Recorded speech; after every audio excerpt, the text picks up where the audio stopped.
esta hora queremos analizar un poco qué podría pasar hoy día en el hemiciclo.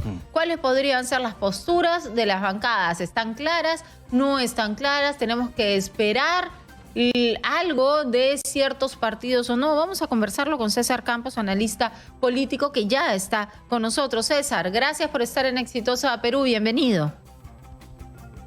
Giovanna, Pedro, muy buenos días. Gracias. Bien, César, quiero dar la bienvenida también a Giovanna Peñaflor, que se encuentra conectada para esta conversación. Giovanna, buenos días. Muy buenos días, Pedro, Giovanna. Bien, una pregunta para ambos. Ustedes ya están claros, Giovanna, comencemos por ti. ¿Tú ya estás clara de cuáles van a ser las posturas de las bancadas en el Congreso de la República el día de hoy?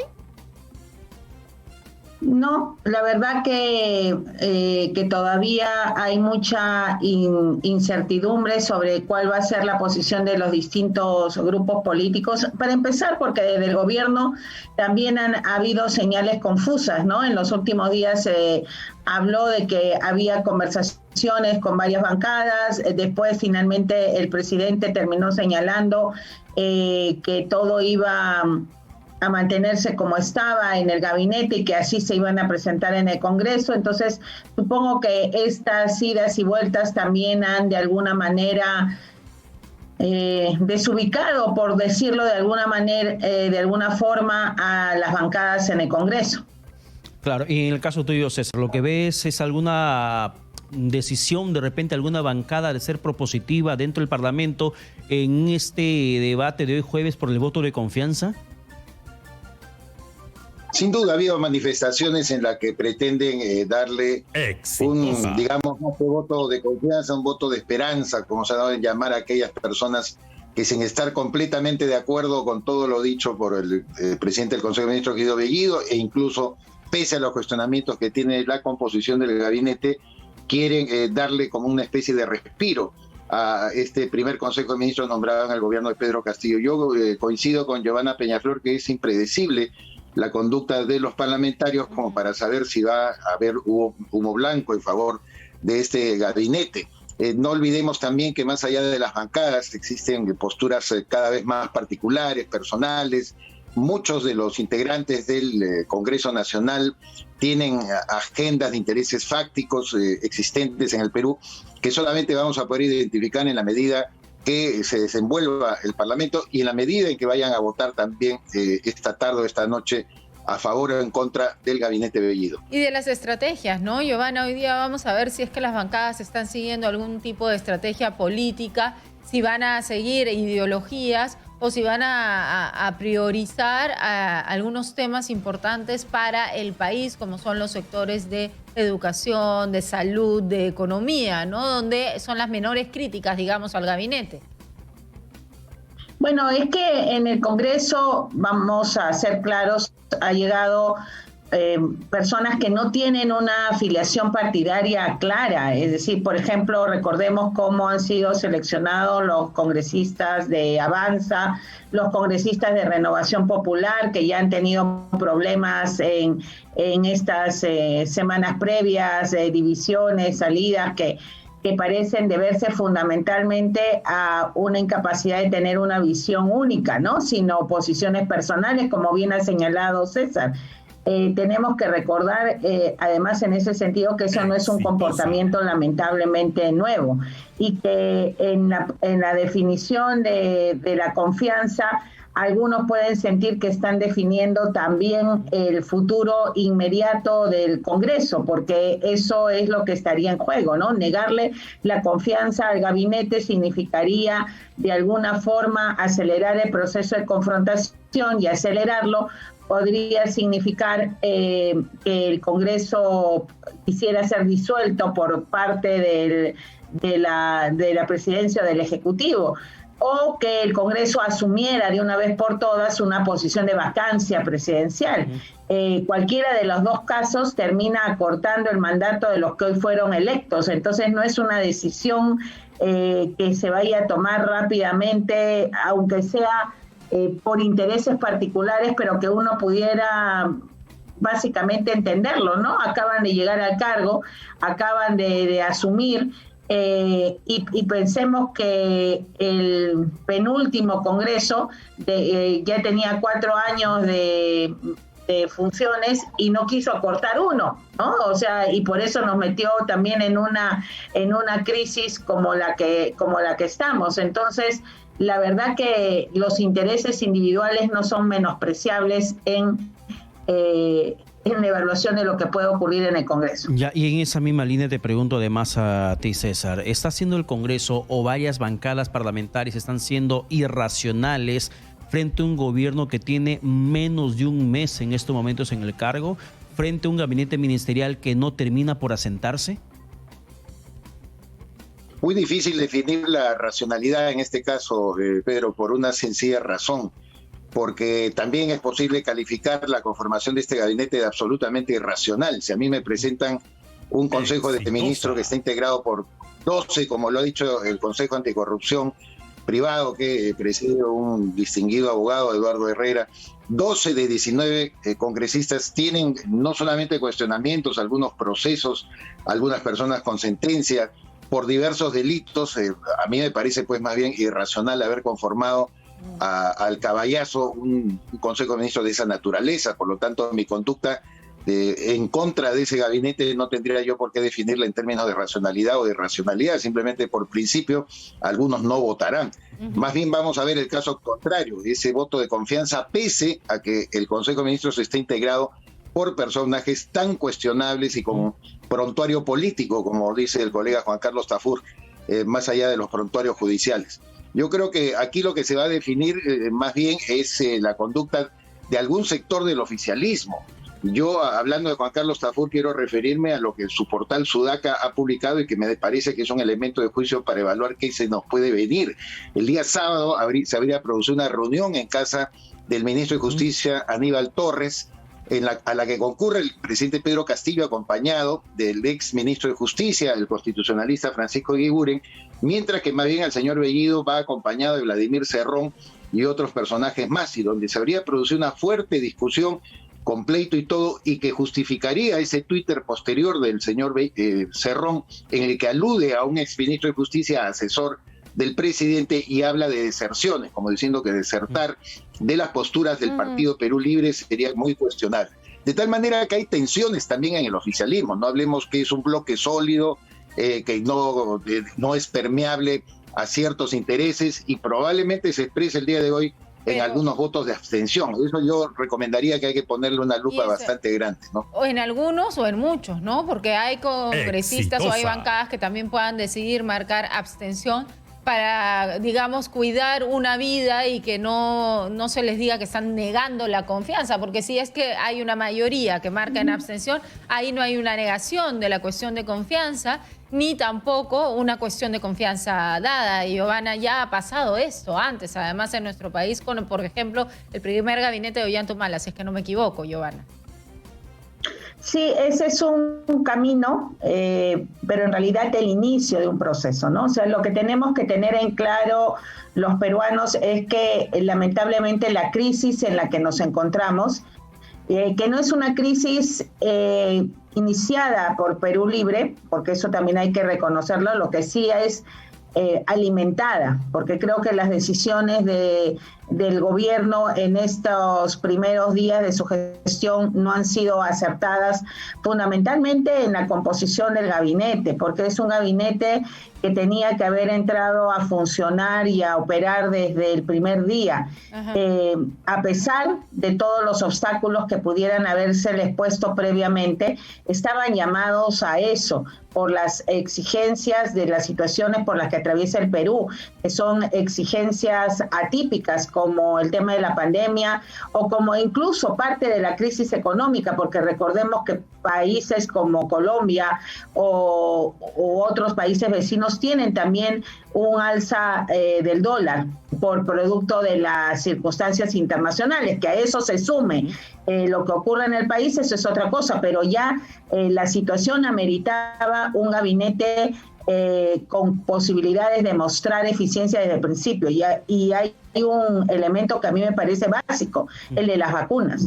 Claro, Giovanna. O sea, por ejemplo, Giovanna, más allá de los prontuarios o no prontuarios, la eficiencia o ineficiencia o incapacidad, para mí me parece que debería ser elementos que sean tomados en cuenta rápidamente. Ya. Son las 6 de la mañana con 33 minutos. Seguimos conectados en este momento con Giovanna Peñaflor y con César Campos, ambos analistas políticos, conversando con nosotros aquí en los 95.5 sobre la sesión del Pleno del día de hoy, en la que el Congreso de la República determinará si entrega o no, si otorga o no el voto de confianza al gabinete de Guido Bellido. César, a ver, un poco tomando lo último que mencionó Giovanna antes de la pausa comercial, César, el Congreso de la República tendría que girar el debate en torno al antecedente del ministro o a las políticas generales de gobierno que va a plantear el día de hoy Guido Bellido.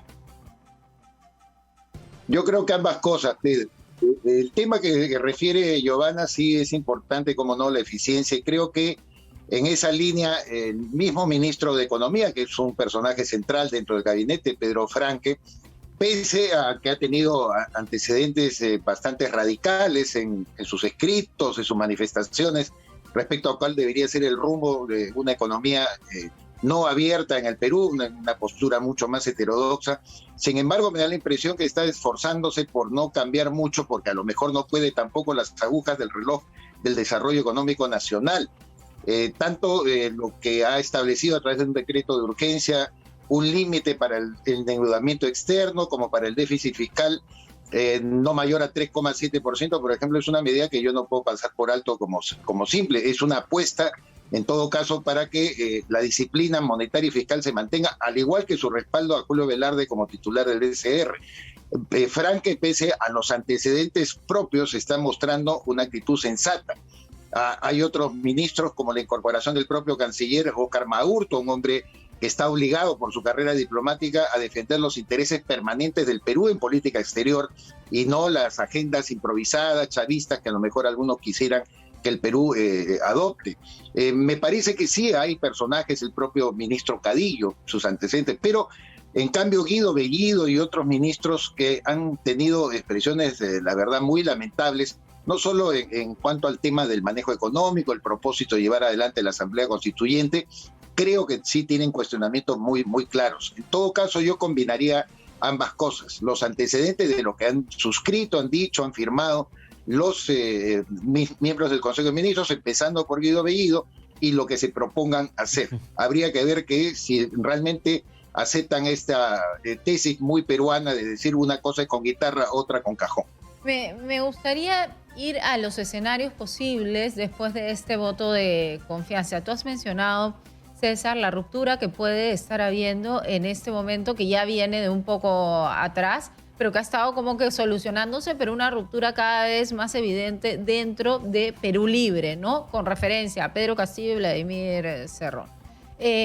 ¿Ustedes creen que una negación del voto de confianza puede hacer que cada vez más, en palabras de Cerrón, se humanice, ¿no?, de alguna manera Pedro Castillo y se vaya alejando del radicalismo de izquierda o de la izquierda para irse más a un centro con otro tipo de políticos y de técnicos rodeándolo? ¿Podría ser que una negación del voto de confianza haga eso al tener que conformar un nuevo gabinete o todo lo contrario? Giovanna. A ver, yo creo que tu pregunta asume que algo que diga el señor o lo que dice el señor Vladimir Cerrón tiene razón. El problema acá no es humanizarse o no humanizarse, el problema es cumplir el mandato ciudadano. Y eso es lo que no entiende el presidente Castillo. El porcentaje de gente que votó por él, votó por una forma de hacer política distinta a la que hemos visto durante todos estos últimos años. Entonces, muchos de los problemas que se señalan hoy día, ¿no es cierto?, se ha visto en la conformación de gabinetes anteriores, la forma de escoger alrededor de círculos ya no partidarios, sino sociales o económicos, eso que ha sido la regla, la forma de escoger a ministros, viceministros y cuanto cargo público hubiera, es lo que la gente rechaza y es lo que ha vuelto a repetir el actual gobierno.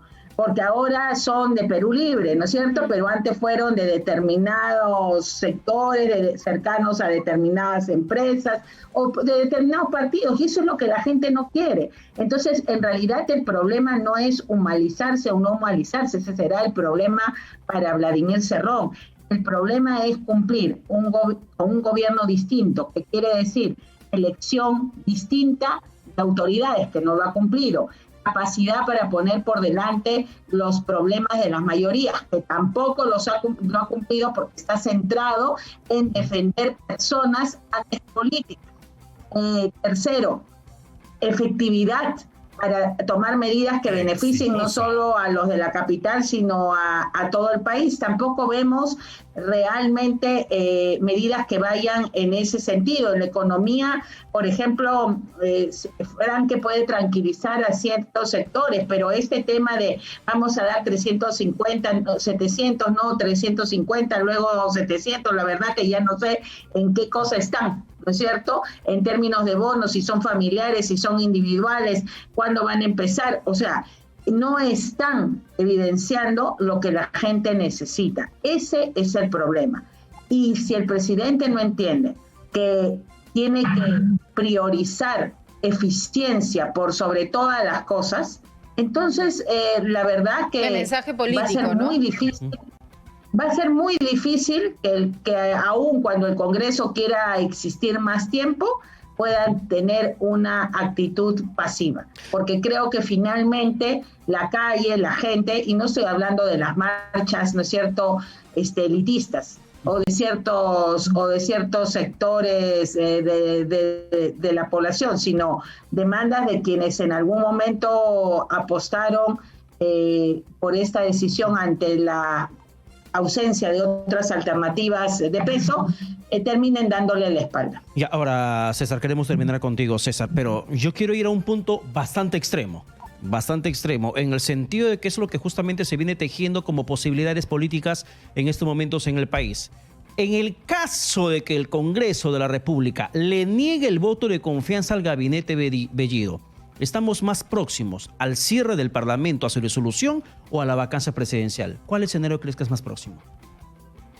Dependerá de la decisión del presidente Pedro Castillo de cómo conformará el próximo gabinete, si es que se produce esta situación. Me da la impresión de que él no asumiría un costo político de pleito público que se ahonda con Vladimir Cerrón, si es que el Parlamento en su mayoría y con diversos elementos, bueno, si la oposición en su conjunto sumara sus votos, que representa un número de 79 curules, podría más bien atribuirle al Parlamento una situación que lo obliga a recomponer el gabinete. Me da la impresión que podría conservar algunos de los elementos que él mismo ha escogido.